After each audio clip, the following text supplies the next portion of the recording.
नमस्कार, जय हिंद। मेरा नाम है नितिन कुमार छारी और आप सभी का वसंत एकेडमी पर एक बार फिर से स्वागत है। दोस्तों, आज का जो हमारा टॉपिक है उसके अंतर्गत हम मुख्य रूप से 4 प्रकार की ग्रंथियां पढ़ेंगे और ये चारों ग्रंथि एक्सोक्राइन यानी कि बाह्यस्रावी ग्रंथि के अंतर्गत आती हैं। इन ग्रंथियों के नाम आप बोर्ड पर देख पा रहे होंगे। लार ग्रंथि, ठीक, लार ग्रंथि के बाद है श्वेत ग्रंथि, दुग्ध ग्रंथि और अश्रु ग्रंथि यानी कि लैक्रिमल ग्लैंड जिससे आंसू निकलते हैं। ठीक, तो ये 4 प्रकार की ग्रंथि हम पढ़ेंगे। ग्रंथि पढ़ने के पहले यदि कोई स्टूडेंट चैनल पे नया है तो उसको सबसे पहले चैनल को सब्सक्राइब कर देना चाहिए, जिससे वो इस प्रकार के ज्ञानवर्धक वीडियो लगातार प्राप्त कर पाए। और सब्सक्राइब करने के बाद ये सुनिश्चित करें कि उसने बेल आइकन पर टिक किया है कि नहीं, क्योंकि बेल आइकन पर टिक करने के बाद ही आपको नोटिफिकेशन मिलेंगे जो कि पूरी तरीके से फ्री हैं। ठीक, और वीडियो को पूरा देखना। देखने के दौरान यदि आपको समझ में आ रहा है, अच्छा लग रहा है तो उसको लाइक और शेयर जरूर करें।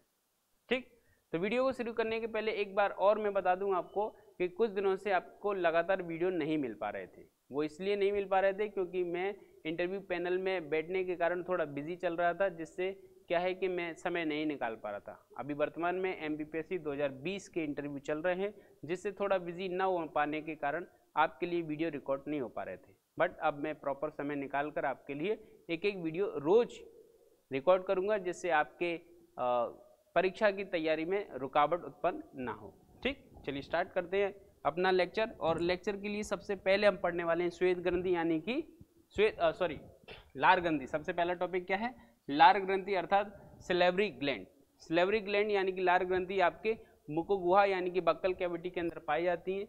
ये जो लार ग्रंथि हैं वो 3 प्रकार की होती हैं। ये जो ग्रंथि है वो है पैरोटिड लार ग्रंथि, फिर होती है एक आपकी सब मैंडिबुलर और एक सब लिंगुअल। इस तरह से आपके बक्कल कैविटी के अंदर 3 प्रकार की लार ग्रंथि पाई जाती है। ठीक, आइए पहले लार ग्रंथि के बारे में समझ लेते हैं, फिर उससे संबंधित जो इंपॉर्टेंट फैक्ट हैं जो परीक्षा में पूछे जाते हैं उन पे भी चर्चा करेंगे। तो यहाँ हमने देखा कि लार ग्रंथि जो है वो आपकी बक्कल कैविटी के अंदर पाई जाती है। ठीक है, और ये लार ग्रंथि जो है वो 3 प्रकार की लार ग्रंथियाँ होती हैं। ठीक है, पहली सब मैक्सिलरी, ठीक है, सब मैंडिबुलर और पैरोटिड ग्लैंड। अब ये जो पैरोटिड ग्लैंड है ये ज़्यादा इंपॉर्टेंट है। पैरोटिड ग्लैंड, पैरोटिड ग्लैंड क्यों इंपॉर्टेंट है? क्योंकि ये जो सांप होते हैं, सांप के अंदर यही पैरोटिड ग्लैंड विष ग्रंथि का कार्य करती है, यानी कि जहां पर जहर यानी कि विष स्टोर होता है वो पैरोटिड ग्लैंड ही है। ठीक है, जो लार ग्रंथि हैं, इन लार ग्रंथियों से एक पदार्थ जो निकल रहा है उसको हम लार ही कह रहे हैं। ठीक है, ये जो लार है अम्लीय प्रकृति का होता है। अम्लीय प्रकृति होने के कारण इसके pH वैल्यू 7 से कम है और वो है लगभग 6.4 से 6.8 के आसपास। ठीक है, ये कुछ इंपॉर्टेंट फैक्ट हैं जो आपको याद कर लेने, यहाँ से परीक्षा में क्वेश्चन बन जाते हैं। अब ये जो लार ग्रंथि है, इस लार ग्रंथि से आपके भोजन के पाचन के लिए एक एंजाइम निकलता है जिसका नाम है टाइलिन। उसका नाम क्या है? Ptyalin enzyme. ये जो टाइलिन एंजाइम है, इस टाइलिन एंजाइम को आप दूसरे नाम से भी जानते हैं, जिसको हम कहते हैं सलाइवरी एमाइलेज। ठीक है, तो सलाइवरी एमाइलेज या टाइलिन एंजाइम जो है वो आपके भोजन में जहाँ जहाँ स्टार्च होता है, इस स्टार्च को पचाने के बाद उसको माल्टोज में कन्वर्ट कर देता है। ठीक है, फिर माल्टोज आगे चल के भोजन के पाचन की क्रिया में छोटी आंत में और पच जाता है। पचने के बाद ये कन्वर्ट हो जाता है आपके ग्लूकोज में। ठीक है, स्टार्च एक प्रकार का पॉलीसैकेराइड है, जबकि माल्टोज एक डाइसैकेराइड है जो कि 2 ग्लूकोज के अणुओं से मिलकर बनता है। ठीक, तो बक्कल कैविटी के अंदर पाई जाने वाली लार ग्रंथि ये सारा काम करती है। साथ ही साथ लार ग्रंथि से जो लार निकल रही है वो भोजन के पाचन की क्रिया को फास्ट भी करने का काम कर रही है। भोजन की पाचन की क्रिया के और भी कई अंग हैं और भी कई कार्य हैं जिसमें वो सहायक हैं, जो कि हमने पाचन तंत्र जब पढ़ा था तब इससे संबंधित जो भी एक्स्ट्रा फैक्ट थे वो हमने जान लिए। ठीक, यहाँ हम लार ग्रंथि के बारे में थोड़ा बहुत पढ़ेंगे, जिससे हम लार ग्रंथि के संबंध में जो भी इंपॉर्टेंट चीज़ें वो कवर कर पाए। ठीक, तो ये लार ग्रंथि है। लार ग्रंथि के साथ साथ कौन से इंपॉर्टेंट फैक्ट है उनको चर्चा कर लेते हैं। जैसा अभी हमने उसके बारे में देखा कि आपके बक्कल कैविटी में 3 प्रकार की लार ग्रंथियां होती हैं और तीनों के नाम क्या है? सब मैंडिबुलर, सबलिंगुअल और पैरोटिड ग्लैंड।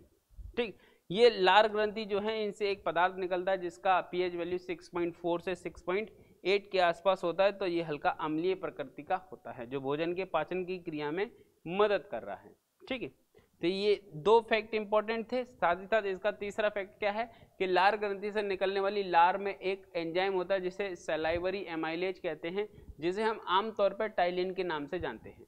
ये टाइलिन एंजाइम क्या करता है, आपके भोजन में जो स्टार्च है उस स्टार्च को कन्वर्ट करता है माल्टोज शर्करा में, यानी कि माल्टोज में कन्वर्ट कर देता है। ये माल्टोज क्या है, डाइसैकेराइड है और ये पॉलीसैकेराइड के फॉर्म में पाया जाता है स्टार्च। ठीक है, तो पाचन की क्रिया में ये भाग लेती है लार ग्रंथि, जिससे लार निकल रही है। जबकि सांप के अंतर्गत यही लार ग्रंथि के अंतर्गत पाई जाने वाली पैरोटिड ग्लैंड विष ग्रंथि के रूप में कन्वर्ट हो जाती है, जिसमें विष यानी कि जहर स्टोर होता है। जैसे ही सांप डसता है वैसे ही उसके जहर ग्रंथि से जहर निकल के व्यक्ति के शरीर में चला जाता है और व्यक्ति की क्या हो जाती है, मृत्यु हो जाती है। ठीक है, तो ये थी लार ग्रंथि से संबंधित फैक्ट। अब हम पढ़ेंगे श्वेत ग्रंथि। तीनों चारों छोटी छोटी ग्रंथियां, इससे संबंधित ज़्यादा कोई विशेष इंपॉर्टेंट फैक्ट नहीं है, इसलिए इस वीडियो को छोटा ही बनाएंगे जिससे आप इसको चलते फिरते भी देख पाएँ। ठीक है, श्वेत ग्रंथि यानी कि ऐसी ग्रंथि जिससे पसीने का निर्माण हो रहा है, श्वेत ग्लैंड कहते हैं इसको। ठीक है, श्वेत ग्रंथि स्तनधारियों की त्वचा में स्थित होती हैं। यह छिद्र द्वारा बाहर की ओर खुलती हैं। जैसे आपने एक मूवी देखी होगी ना, जिसमें ये डायलॉग है कि इतना छेद करेंगे, इतना छेद करेंगे, कंफ्यूज हो जाओगे। ठीक है, तो ये जो छेद हो रहे हैं, ये छेद क्यों हो रहे हैं, क्योंकि इनसे पसीना निकलेगा। कैसे निकले, क्या निकलेगा, पसीना। तो आपके शरीर के अंदर ये श्वेत ग्रंथि जो है वो मुख्य रूप से स्तनधारियों की त्वचा में पाई जाती हैं, जो कि छिद्र के रूप में बाहर खुल रही है। यानी कि आपके शरीर में लगभग अनगिनत हजारों लाखों की संख्या में छिद्र पाए जाते हैं जहां से ये पसीना बाहर निकल रहा है। आगे संख्या भी देखेंगे अपन। ठीक है, इनका कुंडलित भाग यानी कि जो कुंडली जैसी संरचना होगी वहां से पसीने का निर्माण हो रहा है, जिसमें मुख्य रूप से क्या क्या पाया जा रहा है, जल पाया जा रहा है, लवण पाया जा रहा है और नाइट्रोजन युक्त पदार्थ पाए जा रहे हैं। नाइट्रोजन युक्त पदार्थ कौन से होंगे, इस पर हम चर्चा करते हैं। तो मुख्य रूप से मानव यानी कि स्तनधारी जो जीव होते हैं उनके अंतर्गत जो नाइट्रोजन युक्त पदार्थ प्राइमरी रूप से बनता है वो है अमोनिया। लेकिन लीवर क्या करता है, इस अमोनिया को कन्वर्ट कर देता है यूरिया में। तो हमारे शरीर के अंदर जो नाइट्रोजन युक्त पदार्थ है वो है यूरिया। इसी यूरिया का किडनी फिल्टर करती है और यूरिन के रूप में उसको शरीर से बाहर निकाल देते हैं। कुछ मात्रा में जो यूरिया है वो हम पसीने के रूप में भी बाहर निकालते हैं। तो नाइट्रोजन युक्त पदार्थ जो हम शरीर से बाहर निकाल रहे हैं वो मुख्य रूप से कौन सा है, यूरिया है। आगे इससे संबंधित एक फैक्ट और है जिस पे अपन चर्चा करेंगे। तो आप जो पसीना है, पसीने के अंतर्गत जो पानी है, पानी तो गंधहीन होता है, उसमें कोई स्मेल नहीं होती, स्मेल लेस होता है, लेकिन उसके अंदर लवण और नाइट्रोजन युक्त के पदार्थ मिश्रित होने के कारण पसीने में से स्मेल आने लगती है। ठीक है, तो कहीं ना कहीं आपके श्वेत ग्रंथि से जो पसीना निकल रहा है वो आपके लवण, ठीक है, यानी कि जल और लवण यानी कि वाटर एंड सॉल्ट, इन दोनों का क्या कर रहा है, संतुलन बिठा रहा है। क्या बिठा रहा है, संतुलन। साथ ही साथ जो श्वेत ग्रंथि है उसका मुख्य कार्य अगर पूछा जाएगा तो मुख्य कार्य आप बताएंगे मानव शरीर के तापमान को नियंत्रित करना है। किसको, आपके शरीर में टेम्परेचर को कंट्रोल करने का काम यही श्वेत ग्रंथि कर रही है। जैसे आपने देखा होगा जब आप पंखा स्विच ऑन करते हैं, पंखा चालू होता है और लंबे समय तक पंखा चलता रहे तो चलते चलते चलते चलते क्या हो जाता है, पंखा गर्म हो जाता है। इस पंखे को ठंडा करने के लिए आप क्या करते हैं, पंखा बंद कर देते हैं, पंखा ठंडा हो जाता है थोड़ी देर बाद। ऐसा ही होता है ना। तो ऐसी स्थिति में क्या होता है कि जब कोई भी मशीन कार्य कर रही है तो कार्य करते समय गर्म हो रही है। ऐसे ही हमारा शरीर है, जब हम फिजिकल एक्सरसाइज करते हैं, ज़्यादा से ज़्यादा काम करते हैं तो हमारा शरीर भी क्या होने लगता है, गर्म होने लगता है, यानी कि टेम्परेचर बढ़ने लगता है। और इस टेम्परेचर को कंट्रोल करने के लिए हमारा शरीर क्या कर रहा है, टेम्परेचर कंट्रोल करने के लिए इस पसीने का श्रावण कर रहा है, यानी कि पसीना स्वेट सीक्रेट कर रहा है, पसीना बाहर निकाल रहा है। और इस पसीने के बाहर निकालने के अंदर कौन कौन सी चीज़ें बाहर निकल रही हैं, यानी कि पसीने के साथ साथ कौन सी चीज़ें बाहर जा रही हैं, तो पानी जा रहा है, लवण जा रहा है यानी कि सॉल्ट जा रहा है, और नाइट्रोजन युक्त पदार्थ जैसे उसके अंदर मुख्य रूप से यूरिया, ये 3-4 चीज़ बाहर निकलती हैं, जिससे शरीर के अंदर आपके लवण और जल का संतुलन भी बना रहता है और शरीर का तापमान भी निश्चित बना रहता है। तो कुल मिला के यदि श्वेत ग्रंथि पूछी जाए तो श्वेत ग्रंथि का पहला इंपॉर्टेंट काम है आपके शरीर के तापमान को नियंत्रित रखना, और दूसरा इंपॉर्टेंट काम है आपके शरीर के अंदर जल और लवण चीज़ों को संतुलित बनाए रखना। जल और लवण पदार्थों का क्या करना है, संतुलन बनाए रखना है। ठीक है, फिर श्वेत ग्रंथि से संबंधित एक और इम्पोर्टेंट फैक्ट, यानी कि आपके शरीर के अंदर लगभग 20 लाख से 40 लाख तक ये श्वेत ग्रंथियां पाई जाती हैं। कितनी पाई जाती हैं, 20 लाख से 40 लाख तक। ये ग्रंथियां पैर के तलवों में, यहाँ पे आपको नोट कर लेना कहाँ कहाँ पे सबसे ज़्यादा पाई जा रही हैं, जिस पूरी बॉडी में हैं लेकिन पूरी बॉडी में से कहाँ सबसे ज़्यादा है, तो पैर के तलवे में है, हाथ की हथेली में। आपने देखा होगा ना, किसी के हाथ पसीज जा रहे हैं, किसी के पैर पसीज जा रहे हैं, है ना। सॉक्स पहने हैं, एकदम पसीज जा रहे हैं, तो ऐसी स्थिति में वो उसमें से स्मेल भी ज़्यादा आ रही है। तो सॉक्स में से स्मेल क्यों आ रही है, इसी पसीने के कारण, जिनके पैर पसीज रहे हैं उससे, ठीक है। तो पैर के तलवे हैं, हाथ की हथेली है, मस्तक यानी कि ये माथा आपका, तो ये माथे पे भी पसीना आ रहा है। जब कोई टेंशन होता है माथे पे से पसीना टपक रहा है, क्यों, क्योंकि आपके माथे में ये सबसे ज़्यादा पाई जा रही है इन चीज़ों में। फिर गाल पे पसीना आ रहा है, गाल पे भी ये पाई जा रही हैं। आर्म्स पिट यानी कि आपकी कांख में, यहाँ पे भी पसीना आ रहा है। तो ये क्यों आ रहा है, क्योंकि 1 2 3 4 5 इन 5 जगहों पे ये श्वेत ग्रंथि सबसे ज़्यादा पाई जा रही है, इसलिए सबसे ज़्यादा पसीना यहीं से निकलता है, ठीक है।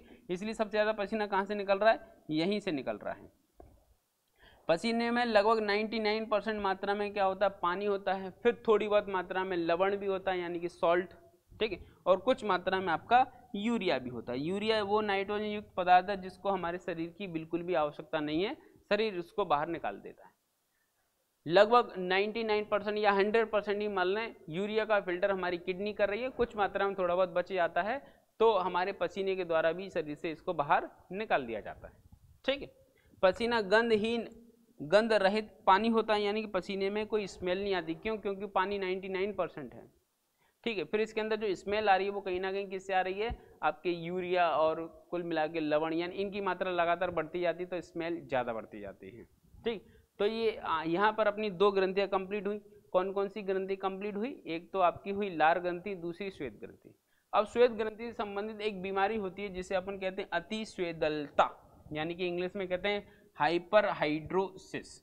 हाइपरहाइड्रोसिस एक ऐसी बीमारी होती है जिसके अंतर्गत इंसान को बहुत ज़्यादा पसीना आता है, और इतना ज़्यादा पसीना आता है कि सर्दियों में भी पसीना आ रहा है। आप इस व्यक्ति की हथेली देख लो कि ऐसा नहीं लग रहा कि कहीं से हाथ धो के आया और सीधा उसने फोटो दिखा दी, देखो मेरे हाथ अभी धुले हुए, तो ये हाथ धुले हुए नहीं है, ये अपने हाथों के पसीने को दिखाने का प्रयास कर रहा है कि इसके हाथों से इतना ज़्यादा पसीना आ रहा है कि वो हाथ से पसीना यानी कि पानी टपकने लग गया है, ठीक है। तो ऐसी बीमारी को हम क्या कहते हैं, अतिस्वेदलता बीमारी कहते हैं। और इस बीमारी की जो चरम अवस्था है वो ऐसी अवस्था है कि आपको सर्दी में भी पसीना आता है।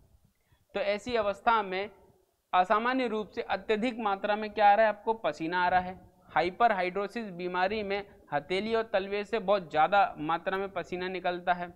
सामान्यतः शरीर से पसीना आने से शरीर का तापमान नियंत्रित बना रहता है, यानी कि मुख्य रूप से तापमान क्या है, मेंटेन बना रहता है सामान्य स्थिति। लेकिन ऐसी स्थिति में स्थिति बिगड़ जाती है, ठीक है। यदि हाइपरहाइड्रोसिस नामक बीमारी में कोई व्यक्ति ग्रसित हो जाता है तो सर्दियों में भी व्यक्ति की हथेलियों से और तलवों से पसीना आने लगता है, यानी कि ये बहुत भयंकर बीमारी है, इंसान को पसीने ही पसीना आ जाता है, भयंकर पसीना आ जाता है। नेक्स्ट आपकी दुग्ध ग्रंथि यानी कि मिल्क ग्लैंड। ये जितने भी स्तनधारी हैं, स्तनधारी के मादाएं जो होती हैं, स्तनधारी यानी कि मैमल्स वर्ग के अंतर्गत मेल फीमेल में से जो मादाएं होती हैं उनके अंदर स्तन ग्रंथियां पाई जाती हैं जो कि प्राथमिक पोषण के लिए जिम्मेदार होती हैं। नवजात शिशु के पोषण के लिए ये जो मिल्क ग्लैंड है वो कार्य करती है, इसीलिए इनको हम क्या कह रहे हैं, ममेरी ग्लैंड कह रहे हैं, यानी कि मिल्क ग्लैंड को ममेरी ग्लैंड भी कहा जाता है, ठीक है। स्तनधारी वर्ग के शरीर की एक विशेष ग्रंथि होती है जिसे ममेरी ग्लैंड भी कहते हैं। यह दुग्ध का स्रावण करती है जो नवजात शिशु के पोषण का यानी कि आहार का मुख्य भाग है, ठीक। इसके बाद है आपकी लास्ट ग्रंथि, वो है असुर ग्रंथि यानी कि लैक्रिमल ग्लैंड। लैक्रिमल ग्लैंड जो होती है वो इस तरीके से, देखो छाते जैसी स्ट्रक्चर में आपको यहाँ पे दिखाई दे रही, आँख के ऊपर आईब्रोज यहाँ पे कहीं ना कहीं आँख के ऊपर होती है। अब निकाल के तो नहीं दिखा सकता, डायग्राम में देख लो आप, निकाल के दिखाऊंगा तो पता चले मेरे को तकलीफ हो जाएगी, ठीक। तो ऐसी ग्रंथि जो आपकी आँख के ऊपर पाई जा रही है, जो पसीने जो क्या कर रही है, आंसू का निर्माण कर रही है, उसको असुर ग्रंथि यानी कि लैक्रिमल ग्लैंड कर रहे हैं। इसका एक कनेक्शन जुड़ा होता है आपकी इसे नाक से। तो ऐसी स्थिति में जब व्यक्ति रोता है तो उसके नाक से भी क्या आने लगता है, नाक से भी आंसू आने लगते हैं। तो पता चले कि रो रहा है या नाक बह रही है, अंतर ही नहीं समझ में आता। तो आपकी नाक से भी आंसू आने लगते हैं। क्यों, क्योंकि रोते समय नाक से आंसू इसलिए आते हैं क्योंकि असुर ग्रंथि का कनेक्शन आपकी नाक से भी है, ठीक। चलिए समझ लेते हैं। लैक्रिमल ग्रंथि युग्मित एक्सोक्राइन ग्रंथि होती है। युग्मित यानी कि पेयर में पाई जाती है, और एक्सोक्राइन यानी कि बाह्यस्रावी ग्रंथि। और मैंने पहले बताया था कि जितनी भी ग्रंथि पढ़ रहे हैं सारी की सारी बाह्यस्रावी यानी कि एक्सोक्राइन ग्लैंड है। प्रत्येक आंख के लिए एक अधिकांश स्थलीय कशेरुक और कुछ समुद्री स्तनधारियों में पाई जाती है। यानी कि कुछ समुद्री स्तनधारी जैसे कि नील व्हेल मछली स्तनधारी है ना, ठीक है। तो कुछ स्तनधारी जो समुद्र में रहते हैं उनमें भी पाई जाती है, बाकी के जो थल पर रहते हैं उनमें तो पाई ही जाती है। जो आंसू फिल्म की जलीय परत का श्रावण का निर्माण करती है, यानी मुख्य रूप से आंसू का निर्माण कर रही है। थोड़ा भाषा टफ है लेकिन कहीं ना कहीं आपके परीक्षा के लिए इंपॉर्टेंट है, ठीक है। फिर उसके बाद मनुष्य में वे प्रत्येक कक्षा के ऊपर पार्श्व ललाट, ये जो चीज़ें लिखी हुई हैं ये कहीं ना कहीं थोड़ा आपको टफ पड़ेंगी, लेकिन कहीं ना कहीं आपके लिए इंपॉर्टेंट इसलिए आपको बता दी गई हैं, ठीक है। तो इसका स्क्रीनशॉट ले लेना और इसको नोट कर लेना। याद करने में आपको ज़्यादा तकलीफ नहीं होनी चाहिए, आप मुख्य रूप से फोकस करेंगे इससे संबंधित ये है कि आपकी जो अश्रु ग्रंथि है वो अश्रु ग्रंथि से आंसू निकलते हैं और आंसू निकलने से आपकी आँख जो है वो साफ हो जाती है। ऐसा नहीं कि अब हर रोज़ रोने ही लग गए, ठीक है, उससे तकलीफ भी होती है, सर दर्द भी होता है और तकलीफ भी होती है। तो कुल मिला के ये जो लेक्चर था छोटा सा लेक्चर था जिसके अंतर्गत आपको ये समझाया गया कि आपके शरीर में जो बाह्य स्रावी ग्रंथि के अंतर्गत मुख्य रूप से ये 4 ग्रंथि हैं, वो 4 ग्रंथि क्या काम कर रही हैं, क्या इनका विशेष महत्व है और परीक्षा में इनसे क्या क्वेश्चन बन जाते हैं, ठीक। अगर वीडियो अच्छा लगा हो तो फिर वही बात, आप उसको लाइक शेयर जरूर करें और अगर अभी तक किसी ने सब्सक्राइब नहीं किया है तो उसको सब्सक्राइब करके बेल आइकन पर जरूर टिक करें, जिससे आपको इससे संबंधित जो वीडियोस हैं वो लगातार मिलते रहें, ठीक। तो मिलते हैं अगले लेक्चर में। जय हिंद।